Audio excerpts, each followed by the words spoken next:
அதுதான் ஒரு விசிகே காரனால அதை வரவேற்க முடியாது. உண்மையான தலைவர் திருமாவளவன் அவருடைய தொண்டன், உண்மையான விசிகே தொண்டனால் ஒரு மேடையில் இன்னொரு கட்சி தலைவரால் நம்முடைய கட்சி தலைவர் சிறுமைப்படுத்தப்படும் போது, இழிவுபடுத்தப்படும் போது, நம்முடைய தலைவரை பற்றிய மதிப்பீடை அவர்கள் உடைக்கும் போது அதை பார்த்து கொண்டு சிரிக்க முடியாது. ஆவேசப்படும், நம்ம கொந்தளிக்கணும் அந்த இடத்துல. எப்படி எங்கள் தலைவரை பற்றி நீங்கள் இப்படி சொன்னீங்க, எந்த அடிப்படையில் சொன்னீங்க, எப்படி நீங்கள் இப்படி பேசினீங்க அப்படின்னு உழுக்கணுங்க நம்ம. அப்போ தான் அவன் விசிகே காரனாக இருக்க முடியும். அப்படி அவர் அங்கே உழுக்காமல் அவர் சிரிக்கிறார்.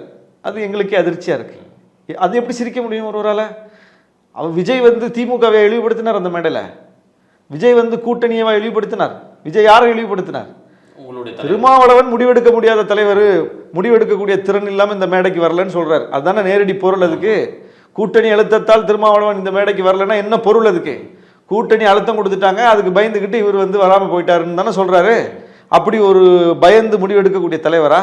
சுயமாக முடிவெடுக்கக்கூடிய திறன் இல்லாதவரா எங்க தலைவர்? விஜய் என்ன சொல்றாரு?